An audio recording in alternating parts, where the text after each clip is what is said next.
Hello everyone, welcome to today's episode of Lucia Craft. And today we come to the office of Scan Global Logistics in Shanghai. And firstly, I will introduce my guest. It's Rickard, the CEO Asia of Scan Global Logistics. Hey Lou, thank you. Great to meet you again. We met in Beijing maybe half a year ago or a little bit longer. So warm welcome to Scan Global Logistics and the same to Paul. And also Paul, the former chair of DCCC East.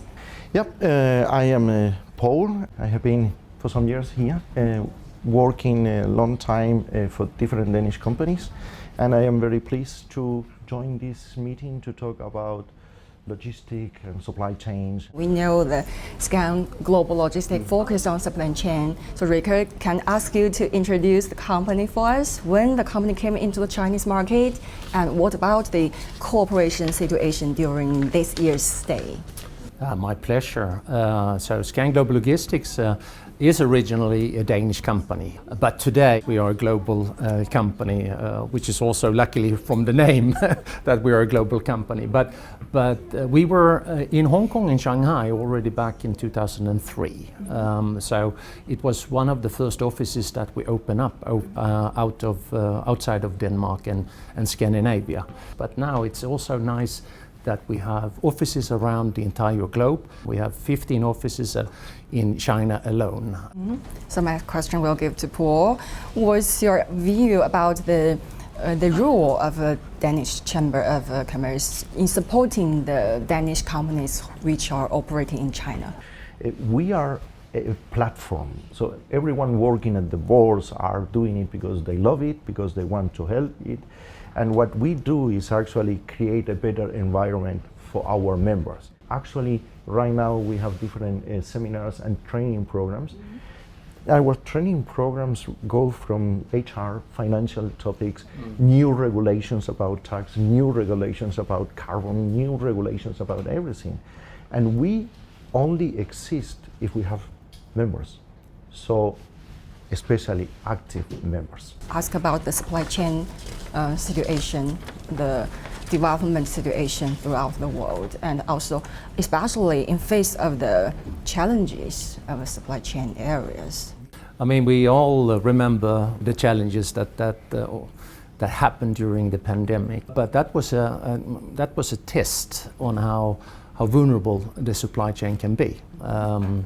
So of course we learned a lot from that. Right now there is an high demand on transportation. We together with our customers need to discuss, need to see prepare to ensure that their logistics is not stopped. Are you satisfied with the responding of Scan Global Logistics when facing with the challenges?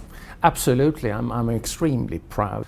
Our customer portfolio, as I mentioned earlier, have gone from being a Danish-Scandinavian one to really global, which has also opened up the eyes for us and also put us require us to take extra measures and to be even more professional in our doing. Mm-hmm. Yes, and Paul, in your view, the cooperation between the Danish companies with the Chinese-related companies? China has been the supply chain of the world and is still and will remain being for many years. And you mentioned the EVs, you mentioned the solar panels. So any industrial solution has Chinese components. So today, Europe, because of the geopolitical situation and so on, is facing a challenge with the logistics. You need to be closer to the customers. BYD is building a factory in Hungary, and the reason is because not only to avoid tariffs, it's also to be closer to the market. And when they go there, they need companies like them and many others to help, because a logistic company from China cannot operate the same way in Europe. There are other rules, there are other traditions, there are other things where you need some people with the local experience to help you. There are more and more Danish companies are planning to come into the Chinese market. And what's your view about the Chinese market? Actually, all the big Chinese companies has been in China for many years now, and some of them even for 100 years. But China is developing a lot in many areas. In this case, Danish companies have a very strong footprint and a very strong know-how with green energy, with saving energy, with water treatment, with a lot of solutions, including medical solutions. So these companies are inspiration for a lot of smaller companies that either are suppliers or want to be part of what the others are doing and move to China, because the middle class in China keeps growing and everyone wants to have a share of that cake. So more and more companies are coming, and is linked to the support.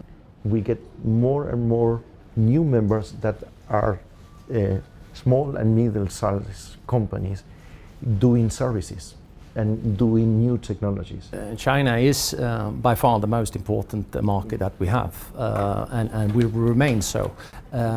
We have been fortunate to be able to follow due to good service, and of course sustainability, and Danish have always been on the front run of it.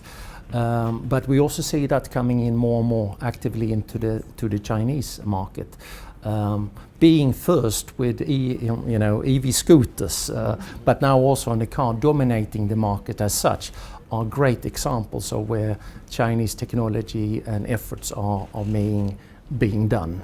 But there are many more areas that I see, of course, that can be further enhanced in order to solve the bigger problem that we have on the planet with CO2 emissions growing and overheated planet. So many more steps, and if we can play a little role in it, we are very privileged and happy to do so. Yeah, when we talk about the local policies, come into my mind the 24 measures, which was promote high-level opening up. And how have these measures improved the business environment for Danish companies operating in China?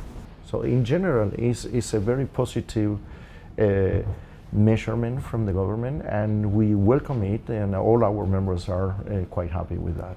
We have seen the steps of removing visa complexity for a number of European countries and many other countries as well. I think there's like 30 countries right now on the list where that can come to China without any bigger problems and stay here for 15 days without. But not only businessmen, I think also from a tourist perspective, there will be a lot more. And I've been fortunate not only to work and live here, but also before working and living, also to come to China to experience the great world and the Forbidden City and many other places, and that's something that I can really only sell and encourage people from overseas to experience once at least in their lifetime. In which areas do you think China and Denmark can further strengthen cooperation? The needs China have for carbon neutrality, for green energy, for reduction in the energy consumption for houses, so a lot of things. Denmark and the Nordic countries have a very long experience, and they can help China in all these areas, both from the big corporations, multinationals. Okay, thank you, my guest. Thank you for your time. It's a really nice chat with you. So let's say bye-bye and hope to see you next time. Thank you, Lou. Thank you, bye-bye. Thanks.